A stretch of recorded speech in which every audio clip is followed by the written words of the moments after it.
ஒரு முஸ்லீம் அமைச்சர் ஒருவர் கொடுக்கவில்லை என்று இலங்கை வாழ் முஸ்லிம்களுக்கு மிகவும் கவலையாக இருக்கின்றது. எங்களுக்கு ஒரு வீச தந்தாலும் தான் தெனாட்டி அது முஸ்லீம்களை பொறுத்தவரை எங்களுக்கு அதை பற்றி அவசியம் ஒன்று இல்லைங்க.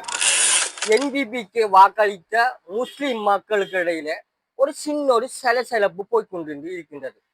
ஏசிஎம்ஸ் கட்சிக்காரர்கள் என்றாலும் சரி, சிறினர்காராக்கள் என்றாலும் சரி, முஸ்லிம் காங்கிரஸ் அங்கம் இவர்கள் அரசோட ஒட்டி இருப்பது என்னன்னு சொன்னா பேரம் பேசுறதும், மினிஸ்ட்ரி கேட்டும், கொந்தராத்து கேட்கறதும், கொமிஷன் கேட்கறதும், தந்த பிள்ளைக்கு வேலை வாய்ப்பு கேட்கறதும். உங்களுக்கு போன முறையும் நாங்கள் அறிவித்தோம், நீங்கள் 160 சீட்டு எடுப்பீங்கள். நீங்கள் ஒரு மினிஸ்ட்ரியா அவர் கொடுத்து இந்த முஸ்லிம்களை காப்பாற்றிக் கொள்ளுமாறு. முஸ்லிம் சமூகத்துக்கு பெரிய இடம் கிடைக்கும். காரணம், வெளிநாட்டு உறவுகளை பலப்படுத்துறதுல அவர்களோட பங்களிப்பு மிகவும் தேவையா இருக்கு. அன்வர் அரசாங்கம் நல்லது செய்யும் என்ற நம்பிக்கை எனக்கு இருக்கு.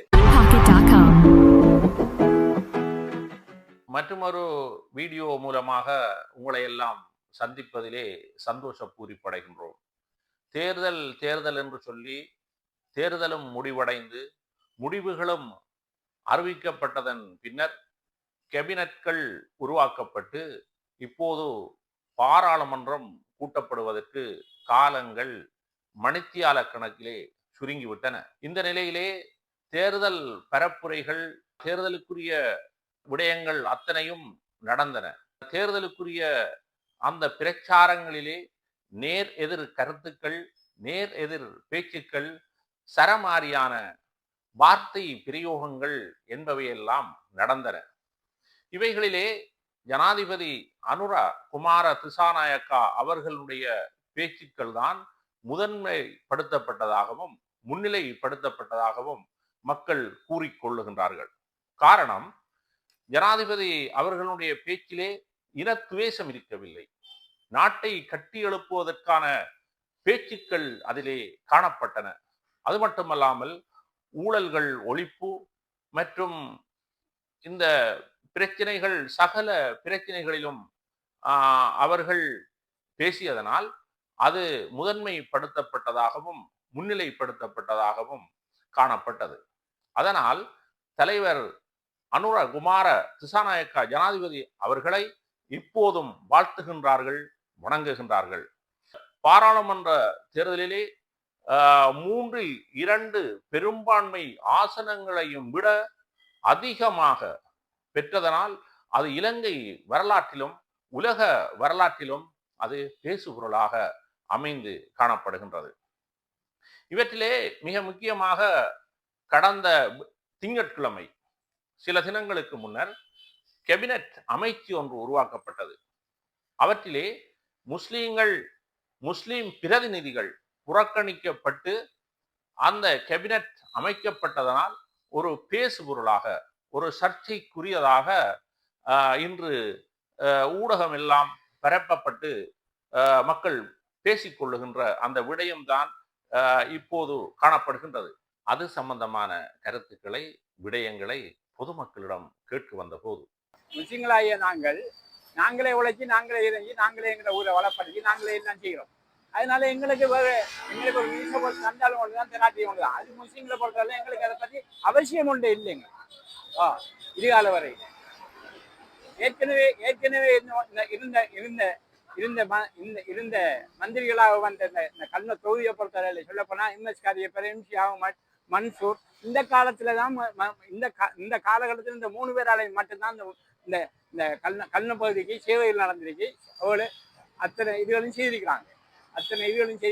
அதுக்கு பிறகு வந்த ஆக்கள்ல எந்த விதமான சேவைகளும் இங்கே நடக்கல. அதுகளால மக்களுக்கு ஓட் போட்ட வீதமும் குறைய, மக்களுக்கு வந்தாலும் ஒன்றுதான், வராம விட்டாலும் ஒன்றுதானுங்கிற நிலப்பாட்டில் மக்கள் இந்த முறை வாக்களிச்சாங்க. ஆனா புதிய அரசாங்கம் நான் வந்திருக்கிறவரு அவர் கொடுக்காரா இல்லையாங்க, மினிஸ்டர் கொடுக்காரா இல்லையாங்கிறது பற்றி தெரியாது.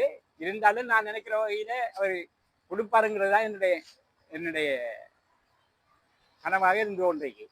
அப்படி கொடுக்காம விட்டாலும் எங்களுக்கு அதை பற்றி ஆட்சேபனையும் இல்லை. எங்களுக்கு உழைச்சி, எங்களுக்கு சாப்பிட்டு, எங்களை ஊரை வளப்படுத்துறதுக்கு, எங்களை பிரதேசத்தை வளப்படுத்துறதுக்கு எங்களுக்கு தெரியும். இப்போ எங்களோட அனுர அரசாங்கத்துக்கு கிடைச்சிருக்கிற எல்லையற்ற அதிகாரத்துக்கு மேலே நாங்கள் நிறைய விஷயங்கள் சந்தோஷப்பட வேண்டியிருக்கு. அடுத்தது இப்ப எங்களோட மினிஸ்டர் தெரிவு சம்பந்தமாக எடுத்துக்கொண்டால் இதுல உணர்ச்சி பூர்வமான எதுக்கும் இடம் இல்லை. நிச்சயமாக எங்க முஸ்லிம் சமூகத்துக்கும் இடம் கிடைக்கும். இப்போதைய நிலைமோ தற்காலிகமான நிலைமை தான். இந்த எல்லையற்ற அதிகாரத்தை யாருமே பெற்று இதுவரையில நல்ல முறையில அதை பயன்படுத்தல. ஆனால் அனுர அரசாங்கம் நல்ல முறையில் பயன்படுத்தும் என்ற நம்பிக்கையும் இருக்கு. மற்றது இன்னொன்று என்னன்னு சொன்னால் முஸ்லிம் சமூகத்திற ஆதரவு நிச்சயமா தேவை. வெளிநாட்டு உறவுகள் சம்பந்தமாக அரபு நாடுகள் உறவுகள் பலப்படுத்துறதுக்கு முஸ்லிம் சமூகத்திற உறவு நிச்சயமா தேவைப்படுது. இலங்கை நாடாளுமன்ற தேர்தலில் 175% வாக்களிக்கப்பட்டதில் முஸ்லிம்கள் நியாயமான முறையில் இந்த என்பிபிக்கு வாக்களிச்சிருக்கு. பொதுவாக கல்முனை தொகுதி பல ஆண்டு காலமாக ஸ்ரீலங்கா முஸ்லிம் காங்கிரஸ் ஆண்ட ஒரு இடம். இன்றைக்கு கல்முனை தொகுதியில் என்பிபி வென்றிருக்குது, சம்மாத்துரத்தில் என்பிபி வென்றிருக்குது, கொத்துவில் தொகுதியில் அதே போல வென்றிருக்குது, அம்பார தொகுதியில் அதே போல வென்றிருக்குது. இதன்படி கௌரவ ஜனாதிபதி அனுர குமார திசாநாயக்கா அவர்கள் முஸ்லிம்கள் கணிசமான அளவு ஓட்டு போட்டதன் காரணமாக இதுவரையில இந்த கேபினட் மந்திரியில் ஒரு முஸ்லிம்களுக்கு ஒரு பதவி கொடுக்காது பெருங்குறையாக இருக்கின்றது முஸ்லிம்களாகிய எங்களுக்கு. இதை நீங்கள் கவனத்தில் கொண்டோ எதிராக வருகின்ற இன்னும் ஒரு 4 அமைச்சு பதவி இருக்கின்றது. அதில் நீங்கள் முஸ்லிம்களை மதிக்கத்தக்க மாதிரிக்கு ஒரு மினிஸ்ட்ரி பதவியை கொடுக்குமாறு உங்களை தயவாக வேண்டிக் கொள்கின்றேன். அத்தோடு இனி வருங்காலங்களில் முஸ்லிம் மக்களை பகைத்து கொண்டால் முஸ்லிம் மக்கள் இந்த முறை பாருங்க, ஸ்ரீலங்கா முஸ்லிம் காங்கிரஸ் தூக்கி எறிஞ்சு விட்டது. அதே மாதிரி ஆக்காமலுக்கு நீங்கள் உங்களோட கட்சியை பலப்படுத்தினா நீங்கள் ஒரு மினிஸ்ட்ரியாவது கொடுத்து இந்த முஸ்லிம்களை காப்பாற்றிக் கொள்ளுமாறு தயவாய் கேட்டுக்கொள்கிறேன். உங்களுக்கு போன முறையும் நாங்கள் அறிவித்தோம், நீங்கள் 160 சீட்டு எடுப்பீங்கள். அதே மாதிரி நடந்து கொண்டிருக்கிறது. இதை கவனத்தில் கொண்டு முஸ்லிம் மக்களுக்கு ஒரு பதவியை கொடுக்குமாறு தயவாய் மீண்டும் கேட்டுக்கொள்கிறேன். 35 வருடங்களாக முஸ்லிம் காங்கிரசின் கோட்டையாக இருந்த கல்முனை தொகுதியில் என்பிபி வெற்றி கொண்டுள்ளது. டிபி ஜாயா காலத்திலிருந்து இலங்கை பாராளுமன்றம் முஸ்லிம்களை மிகவும் கௌரவித்தது. இருந்தாலும் அனுரகுமார திசாநாயக்கா 10ஆம் தேதி கொடுத்த கேபினட் மினிஸ்ட்ரியில ஒரு முஸ்லிமுக்கும் ஒரு கேபினட் மினிஸ்ட்ரி கொடுக்கவில்லை என்று முஸ்லிம்களுக்கு மிகவும் கவலையாக இருக்கின்றது. இருந்தாலும் தோழர் அனுரகுமார திசாநாயக்கா முஸ்லிம்களுக்கு நிச்சயமாக உதவி செய்வார் என்றது சந்தேகமில்லை. அமைச்சர்கள் கொடுக்கும்போது முஸ்லிம்களுக்கு இலங்கை முஸ்லிம்கள் கல்முனை தொகுதி முஸ்லிம்கள் அனுரகுமார திசாநாயக்கா அவர்களுக்கு அநேகமான ஆதரவை கொடுத்து வெற்றி பெற செய்தார்கள். ஆனால் இருந்தும் அமைச்சர்கள் கொடுக்கும்போது ஒரு முஸ்லீம் அமைச்சர் ஒருவர் கொடுக்கவில்லை என்று இலங்கை வாழ் முஸ்லிம்களுக்கு மிகவும் கவலையாக இருக்கின்றது. அண்மை காலமாக என்பிபிக்கு வாக்களித்த முஸ்லிம் மக்களுக்கு இடையில ஒரு சின்ன ஒரு சலசலப்பு போய்கொண்டு இருக்கின்றது. அந்த சலசலப்பு என்னவென்று சொன்னா, எங்களுக்கு கேபினட் மினிஸ்டர் தரல, எம்பி தரல என்று நாம சொல்லிக்கிருக்கோம். நாங்கள் வாக்களித்தது எம்பிக்காகவும் இல்லை, தம்பிக்காகவும் இல்லை, மினிஸ்டருக்காகவும் இல்லை, கொந்தராட்டு கொமிஷனுக்காகவும் நாங்க இல்லை. நாட்டில நிலையான அரசாங்கம் ஒன்றை ஏற்படுத்துவதற்கும் ஊழலற்ற நிர்வாகம் ஒன்றை கொண்டு வருவதற்கும் நேர்மையான ஆட்சி மூலம் பொருட்கள் சேவையின் விலைகள் குறைவடைந்து நாட்டு மக்கள் ஏழை பணக்காரன் வித்தியாசம் இல்லாம நிம்மதியா வாழ்வதற்காகத்தான் நாங்கள் என்பிபிக்கு வாக்களித்தோம். தற்போது ஏசிஎம் கட்சிக்காரர்கள் என்றாலும் சரி, சிலிண்டர்காராக்கள் என்றாலும் சரி, முஸ்லிம் காங்கிரஸ் இவர்கள் அரசோட ஒட்டி இருப்பது என்னன்னு சொன்னா, பேரம் பேசுறதும், மினிஸ்ட்ரி கேட்டும், கொந்தராட்டு கேட்கறதும், கொமிஷன் கேட்கறதும், தன்னை பிள்ளைக்கு வேலை வாய்ப்பு கேட்கறதும், சொகுசு வாழ்க்கையை அனுபவிக்கிறதுக்காக. ஆனா அவங்க சொந்த இதுகளைத்தான் அவங்க செஞ்சிருக்காங்க. சமூகத்துக்காக எதுவும் செய்யப்படவில்லை. எங்களுக்கு மினிஸ்ட்ரி தேவை என்பது எங்களுக்கு முக்கியம் இல்லை. என்பிபி பொறுத்த மட்டில் 159 பாராளுமன்ற உறுப்பினர் அனைவரும் மினிஸ்ட்ரி தான். எல்லாருக்கும் ஒரு சம அடிப்படையில் தான். ஆனா நிர்வாகங்களை பிரித்து கொடுப்பதற்காக என்பிபி தலைவர் அவர்கள் தந்த நிர்வாகங்களை பன்முகப்படுத்தப்படுவதற்காக தான் குறைந்த அளவு ஒரு மினிஸ்ட்ரியை ஒரு வட்டமாக ஏற்படுத்தி கொண்டிருக்கிறார். அது அரசியல் யாப்புக்கு ஏற்ற மாதிரி நடந்து கொண்டிருக்கின்றன. இதுக்காக முஸ்லிம் மக்களுக்கு மினிஸ்ட்ரி வேணும், அது வேணும், இது வேணும் என்று இல்லை. எங்களுக்கு ஊழலற்ற திறமையான அரசியல் கொண்ட நிறுவனம் தான் என்கிற நோக்கம். நாங்கள் நீங்கள் அண்மை காலமாக எங்களுக்கு ஹெபினட் அமைச்சர்ல சர்வதேசத்தில எங்களோட புகழ் மேலோங்கி நிற்க வெளிநாட்டு பண்ட சேவை கடன்கள் எங்களுக்கு வரும்.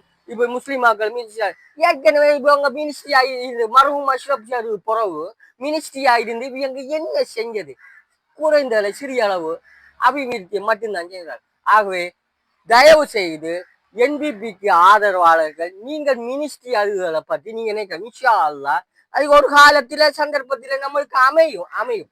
ஆனா இப்ப எஸ்எல்எம்ஜி ஆராக்கள் தான் இந்த நம்மளுக்கு ஒரு கம்யூனிட்டி இல்லையே, அது இல்லையே, இது இல்லையே என்று நினைக்காங்க. அதெல்லாம் எமக்கு தேவையில்லை. அம்பாறை மாவட்டத்துல நாங்க சிங்கள மக்களையும் தமிழ் மக்களோடையும் நாங்கள் ஒற்றுமையாக இருக்கின்றோம். அதுக்காக வேண்டிக்கு விட்டு கொடுப்புடன் நாங்கள் தேர்தலில் போட்டியிட்டு அம்பாறை மாவட்ட பெரும்பான்மை சமூகம் 4 பேர் எமக்கு கிடைச்சிருக்கிறது. ஆனால் சிறிய ஒரு குறைபாடு அங்கே ஏற்பட்டிருக்கிறது. அதாவது விட்டு கொடுப்பின் மூலம் ஒரு டம்மியாக அந்த வேட்பாளர்கள் எல்லா வேட்பாளர்களும் செயற்பட்டு பிரதான வேட்பாளர் ஒரு 4 பேராக களம் இறங்கியிருந்தால் அம்பாறை மாவட்டத்தில் ஒரு 2 பேர் வெற்றி பெற்றிருக்கோம். முஸ்லிம் பகுதியிலையும் ஒரு 2 பேர் வெற்றி பெற்றுதான் 4 எங்களுக்கு பூர்த்தியாகிக்கப்பட்டிருக்கும். ஆனால் எங்களிடையில ஒற்றுமை இல்லாததால் இது முதல் கட்டம் எங்கட. ஆனா இருந்தும் எங்கட தலைமைத்துவம் சகோதரர் ஆதமா அவர்களுக்கு தேசிய பட்டியல் மூலம் கல்முனைக்கு ஒரு அங்கீகாரத்தை கொடுப்பதற்காக ஒரு தேசிய பட்டியல் நியமனத்தை தந்திருக்கார். இன்ஷா அல்லாஹ் அந்த தேசிய பட்டியல் ஆனது பவரானது கிழக்கு மாகாணத்தில் அம்பாறை தொங்கலிருந்து இந்த திருவண்ணாமலை தொங்கல் வரங்காட்டிலும் அந்த அபிவிருத்தி செயற்பாடுகள் எல்லாம் பன்முகப்படுத்தப்பட்ட இருக்கும். எனவே மக்கள் நீங்கள் இதுகளை பத்தி மினிஸ்ட்ரி தரல என்று நீங்க கவலைப்பட தேவையில்லை. இன்ஷா அல்லாஹ் எல்லாம் கிடைக்கும் என்பதுதான் எங்களோட தாழ்மையான வேண்டுகோள். மற்ற எதிர்கட்சிக்காரர்களை பேச்சும் சொல்லுக்கும் ஆளாம நீங்க ஒரு சம அடிப்படையில சிந்திங்க. நம்மளுக்கு இந்த நாடு செழிப்பான முறையில் இருக்க வேண்டும். என்பிபிக்கு பிரதானமான அதிகாரிகள் அதுக்குரிய முன்னெடுப்புகளை செய்வார் என்ற ஒன்று பணிவாண்டமான வேண்டுகோள்.